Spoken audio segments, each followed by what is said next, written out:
Aujourd'hui, je vais te parler de Manon Lescaut de l'abbé Prévost, publié pour la première fois en 1731. Quand le roman est publié pour la première fois, il fait partie des mémoires et aventures d'un homme de qualité. C'est le tome 7. Euh, alors, pourquoi est-ce que c'est ainsi? Alors qu'en fait, en réalité, Manon Lescaut n'a presque rien à voir avec les personnages de cette saga, entre guillemets. C'est parce que les mémoires et aventures d'un homme de qualité, c'est un grand succès de librairie à cette époque. Et donc les libraires, pour accepter de continuer à publier les ouvrages de l'abbé Prévost, lui demandent de le publier comme un tome de ce tout. Hein, c'est en fait un argument de vente, tout simplement. Alors qu'est-ce que sont les mémoires et aventures d'un homme de qualité? Ce sont en fait des mémoires d'un marquis que l'abbé Prévost appelle Renoncourt.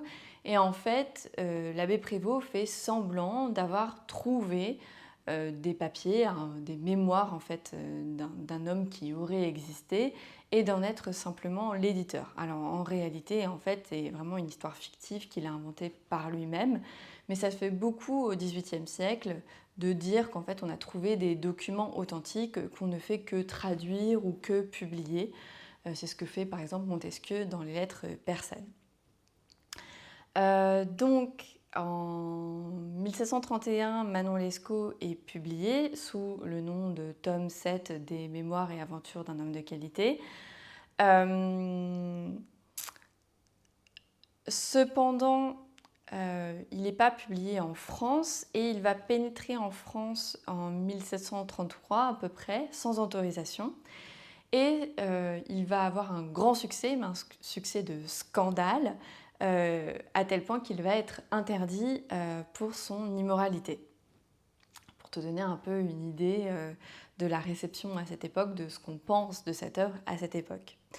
En 1753 va être publiée l'édition définitive qui va prendre pour titre Manon Lescaut, alors que le titre qu'on donnait à cet ouvrage avant, c'était Histoire du Chevalier des Grieux et de Manon Lescaut.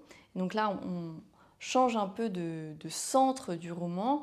Au départ, en fait, c'était l'histoire d'amour entre les deux personnages, et là, ça devient carrément la figure de Manon Lescaut, et cela va avoir une grande importance dans ce titre, ce choix de titre va avoir une grande importance dans la réception de l'œuvre dans le siècle prochain. Au XIXe siècle, on va vraiment, les lecteurs vont être fascinés par le personnage de Manon Lescaut. Personnage dont je te parlerai dans une autre vidéo parce qu'effectivement, il y a énormément de choses à dire sur elle. Alors, quelques points maintenant sur la biographie de l'abbé Prévost. L'abbé Prévost vient d'une famille bourgeoise aisée. Son père était procureur et avait même une charge du conseiller du roi. Donc ces charges, elles sont en fait honorifiques. C'est ce qui permet de devenir noble. Là, on achète une charge avec de l'argent et comme ça, on a un titre de noblesse. L'abbé Prévost fait des études de théologie avec les jésuites et il hésite pendant toute sa vie entre une carrière militaire et une carrière ecclésiastique, ce qui en dit déjà long sur le personnage. En 1726, il est ordonné prêtre et il est nommé à l'abbaye de Saint-Germain-des-Prés à Paris, ce qui lui permet d'avoir une vie, de participer à la vie mondaine et notamment de fréquenter des salons comme celui de Madame de Tencin, qui est un salon très important pour les philosophes des Lumières. On y rencontre notamment des personnes comme... l'auteur ne me revient plus en tête. Tant pis, mais enfin, des personnages très importants. Il s'enfuit alors plus tard dans sa vie, il s'enfuit en Angleterre. Il se fait alors et se convertit à l'anglicanisme, apparemment pour des questions d'argent. Il tombe alors amoureux d'une jeune femme et il doit alors travailler pour subvenir aux besoins de leur foyer. Et on peut y voir ici un petit peu des parallèles avec l'histoire de Des Grieux et Manon. bien qu'il ne faut pas voir l'histoire de Desgrieux et Manon comme une histoire autobiographique pour des raisons de date, en fait ça ne correspond pas. Mais on voit ici que l'imagination de l'auteur correspond quand même à sa vie. C'est assez intéressant sur ce point-là. Je vais te faire un résumé de l'œuvre parce que comme c'est une œuvre assez dense, c'est bien d'avoir un bon résumé pour pouvoir se la mettre en tête assez facilement, notamment pour le jour du bac. Donc, l'œuvre se construit en 2 temps, en 2 parties. Dans la première partie commence par le narrateur Renoncourt qui, lors d'un voyage avec son jeune disciple, rencontre Desgrieux et Manon, alors que Manon est en train de se faire déporter pour l'Amérique. Il est très touché par la situation de Manon et de Desgrieux et donc il donne de l'argent à Desgrieux pour qu'il puisse poursuivre son voyage. Renoncourt rencontre à nouveau Desgrieux 2 ans après cette première rencontre et alors c'est à ce moment-là que Desgrieux commence à lui raconter son histoire depuis le début, c'est-à-dire 4-5 ans avant leur rencontre. Donc Desgrieux commence à raconter déjà son enfance, son adolescence, à quel point il était vertueux, qu'il s'était engagé pour devenir chevalier de l'ordre de Malte, mais qu'il était en train de penser plutôt à une carrière ecclésiastique, donc vraiment un chemin de chasteté et de vertu. Et c'est à ce moment-là qu'il rencontre Manon qui, elle, s'apprête à aller au couvent. Ils tombent éperdument amoureux l'un de l'autre et donc ils décident de s'enfuir à Paris. Le problème, c'est qu'une fois à Paris, ils s'installent, ils sont très amoureux, mais Manon se rend compte qu'en fait, ils vont manquer d'argent très très rapidement, qu'il est complètement désargenté, puisqu'il a coupé les liens avec sa famille pour vivre avec elle. Et donc, elle décide de se donner à un financier qui habite juste à côté de chez eux, qui s'appelle Monsieur B, pour de l'argent. Et elle aide Monsieur B à trahir, en fait, enfin, elle trahit Desgrieux, puisque elle donne les informations nécessaires à Monsieur B pour que celui-ci informe la famille de Desgrieux là où il est et effectivement la famille de Desgrieux vient le chercher, vient l'enfermer dans la maison de famille. Donc Desgrieux est enfermé chez son père, petit à petit il reprend goût à l'étude, à la chasteté, à la vertu et il décide de poursuivre sa carrière ecclésiastique en s'inscrivant au séminaire à Paris.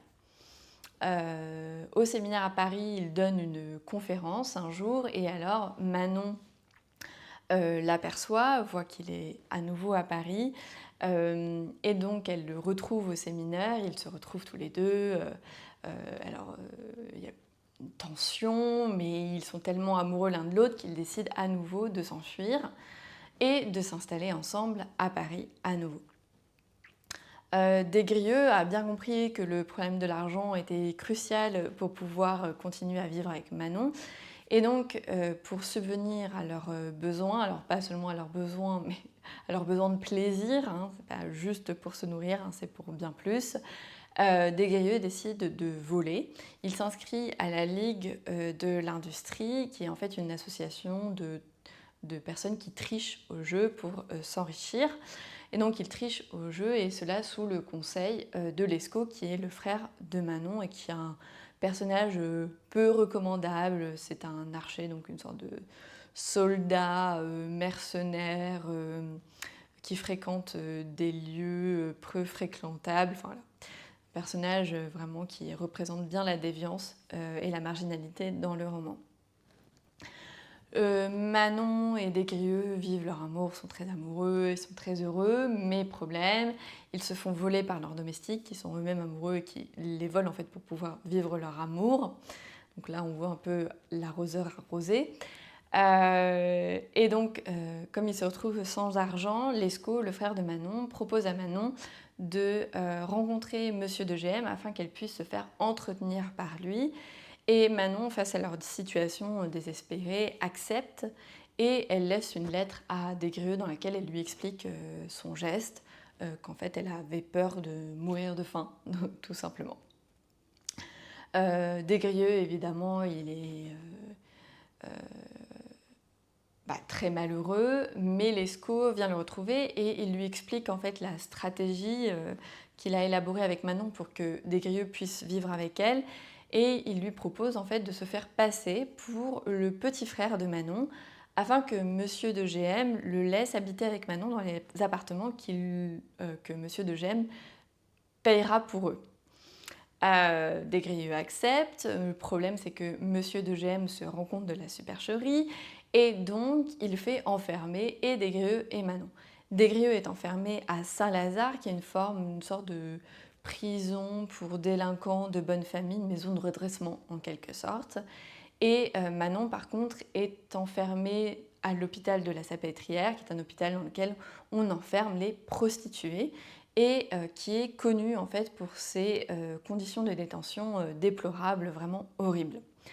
Desgrieux, il décide alors de se sauver pour pouvoir sauver ensuite Manon.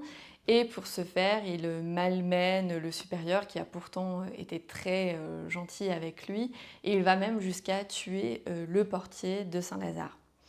Une fois qu'il s'est délivré, il va sauver Manon. Alors pour la sauver, il élabore un stratagème. En fait, il fait en sorte de faire ami-ami avec un fils d'administrateur de l'hôpital de la Salpêtrière pour pouvoir y entrer, en se disant que le fils d'un administrateur sera compatissant avec ses malheurs. Et effectivement, il rencontre Monsieur de T, qui est fils d'un administrateur et qui effectivement ressent beaucoup d'amitié et de compassion pour lui et qui l'aide à sauver Manon.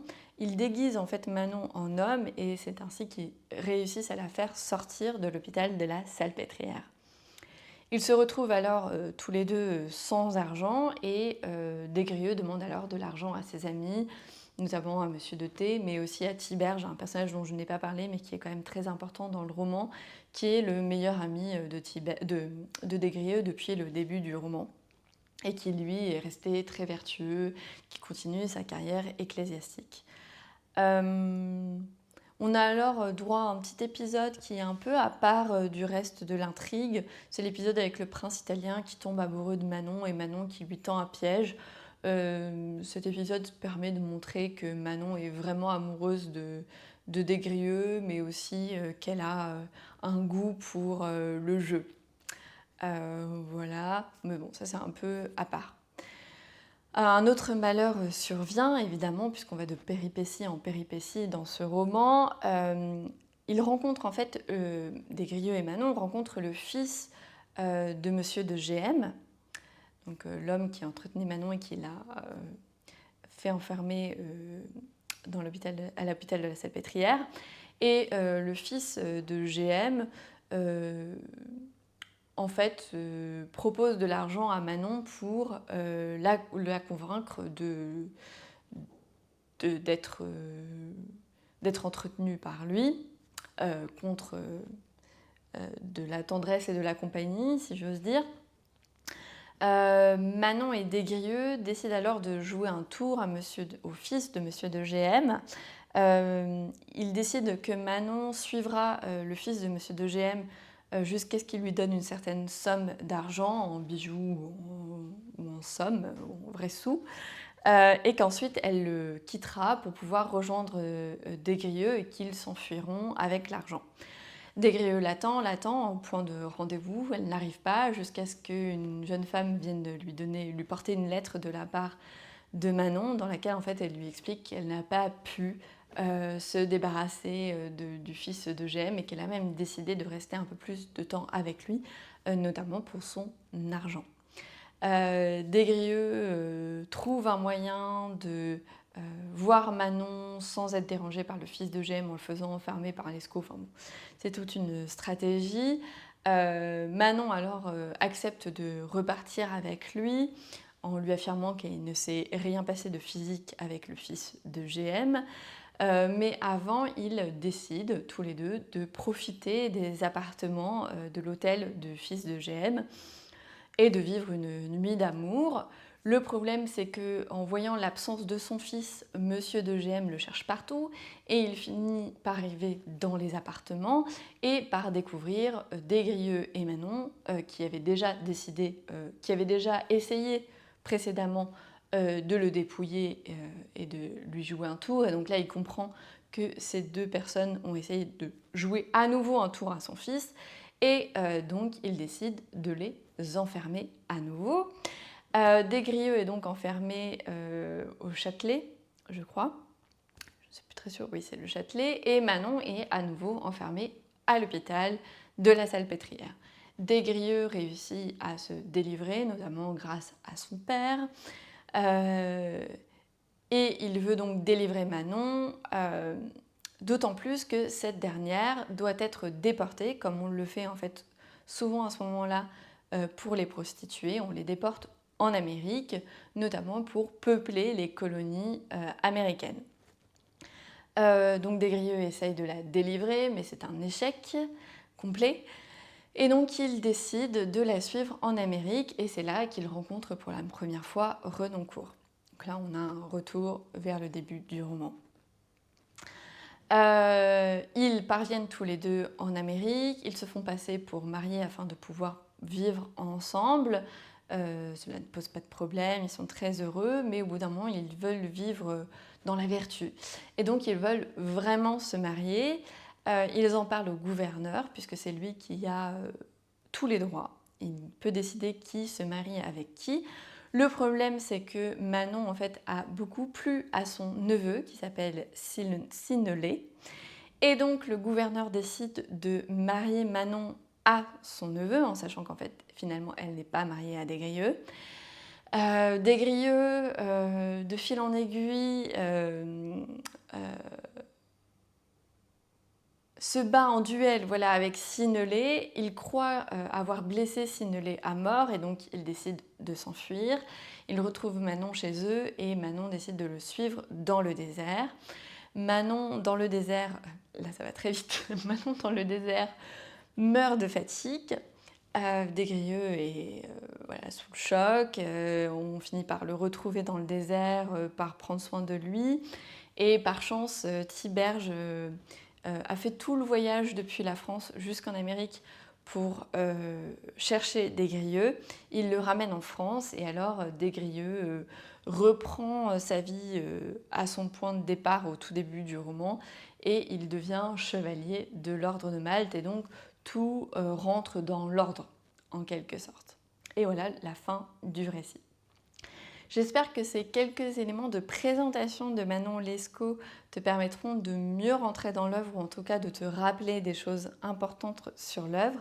Je te conseille d'aller voir mes autres vidéos sur Manon Lescaut où je vais un peu plus en détail sur certains aspects, notamment sur le parcours associé qui est personnage en marche, plaisir du romanesque. Et je te souhaite de bonnes révisions pour le bac.